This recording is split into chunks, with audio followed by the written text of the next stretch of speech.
Well, hello, researching writers. Nancy Clancy here. Not really, Miss Letchworth, but it is a fun Friday, and I have putting together a fun video for you that collects all the information that we've talked about in whole group and small group and on your Canvas assignments so that we can get our glorious, big, beautiful book about our research school written.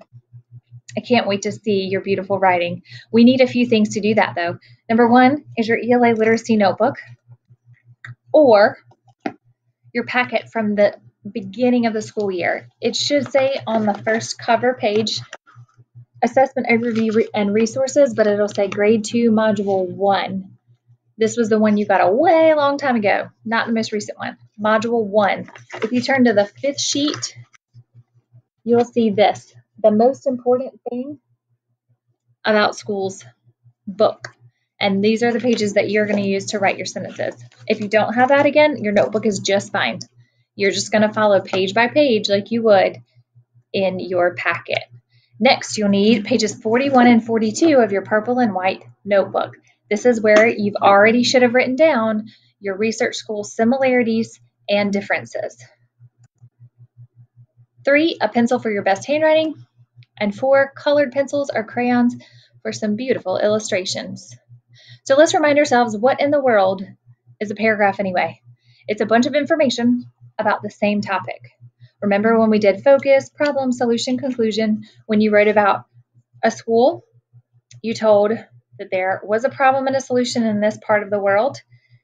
The problem was that there was a disaster that happened. The solution is that somebody helped that part of the world to still have schools that students could attend.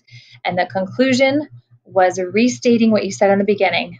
There was a problem in this part of the world, and the solution was this school was made so students could go to school. So these 4 basic parts are what we're going to use in this new type of paragraph. Look at things that are similar with this kind of writing in our most important thing about schools book. So we still have a focus statement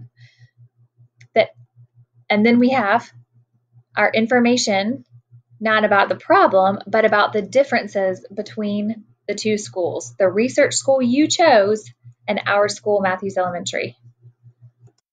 The next part, 3, will be the information about the similarities between the 2 schools, the school that you chose and our school, Matthews Elementary, just the one school. Then conclusion.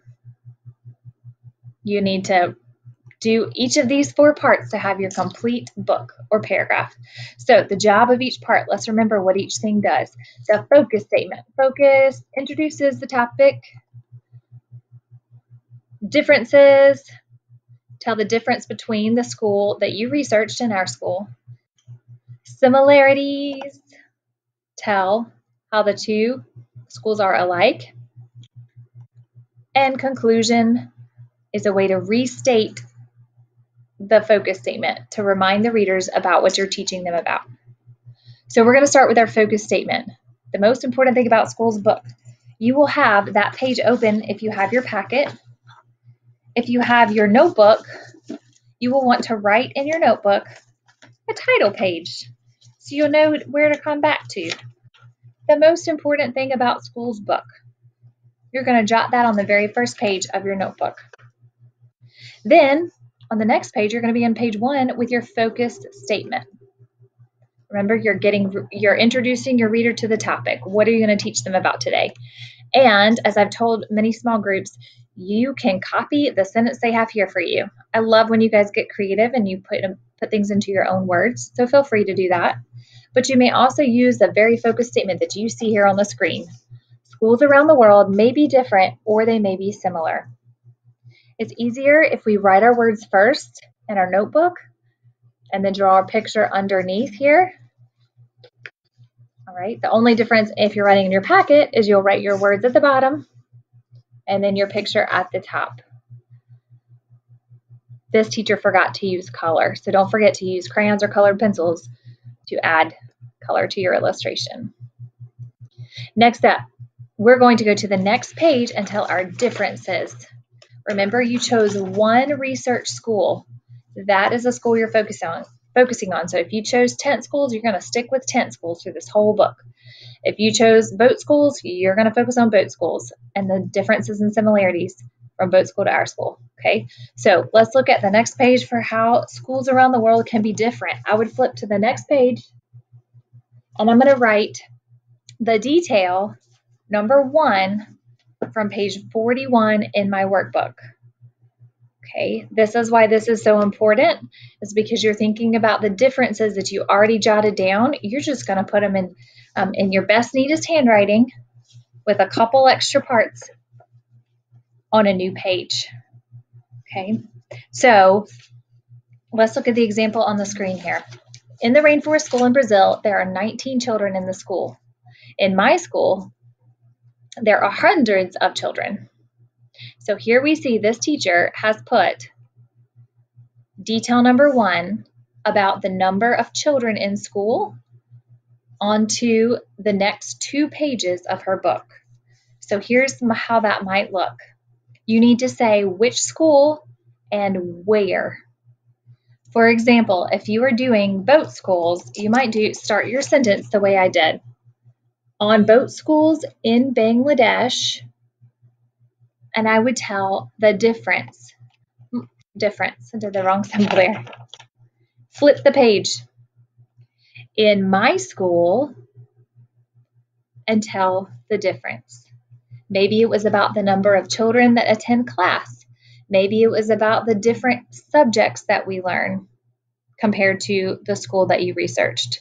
Maybe it was about the disasters that happen. If you wrote about 10 schools, you might say in Haiti, they have earthquakes. Where I live, we do not have earthquakes. I'd really love for you to focus on the schools the best that you can, but you could add to that then. You could say, in Haiti, earthquakes keep kids from going to school. In Matthews, where I live, COVID-19, coronavirus keeps us from going to school. So finding a difference and writing about that on each of your next 2 pages. So that's pages 2 and 3 if you have your packet. All right, moving on, you're going to write about detail number 2. Remember, you should have written 2 differences on page 41 in your purple and white workbook. So you can pause the video, go back and reread what you wrote for detail number 2 that was a difference. You are going to write that difference on pages 4 and 5 of your packet, or on the next 2 pages of your ELA literacy notebook. So let's look at the example of what this teacher did. She's writing about the rainforest school, remember? In the rainforest school in Brazil, students ages 4 to 16 all learn in the same classroom. Next page, in my school, the students in a classroom are mostly the same age. So here her difference detail is about the ages of children in the school. You would start off your next 2 pages in the same way. On boat schools in Bangladesh, tell your detail number 1 sentence, detail number 2 different sentence.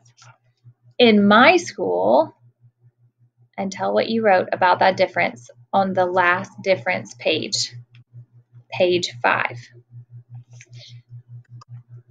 Then we are ready to move on to similarities. Remember, similarities tell how 2 things are alike. So thinking about your same research school that you chose, what is one way on page 42 of your purple and white workbook that you showed that your research school was the same or similar to Matthews Elementary School? Let's look at this teacher's example.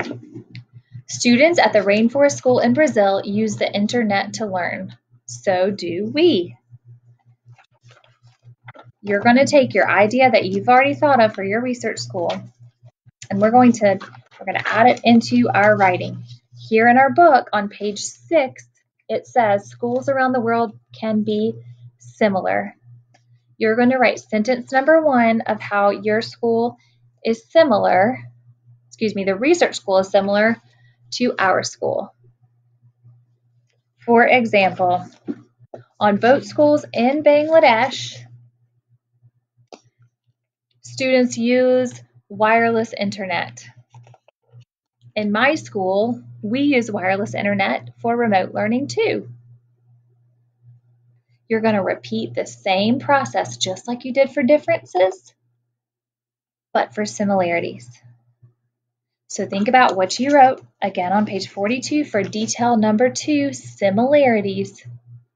And you're going to add that to your next 2 pages, 8 and 9, for the most important thing about schools book. Okay, so again, once you finish with your first similarity detail, you're going to go to your second similarity detail.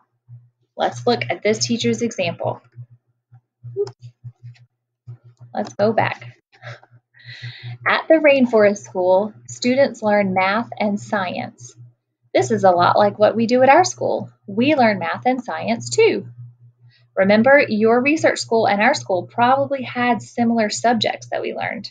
So maybe in a 10 school in Haiti, students learn reading, writing, and math.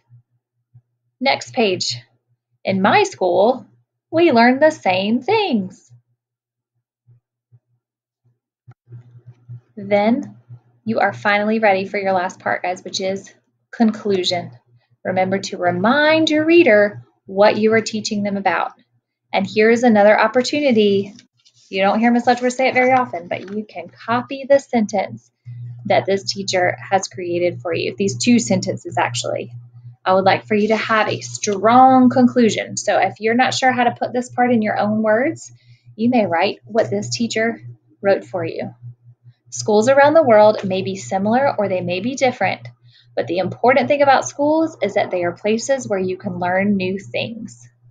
You see how it's restating the focus statement that we wrote on page 1, but also tying it all together in a nice pretty bow with our title, the most important thing about schools.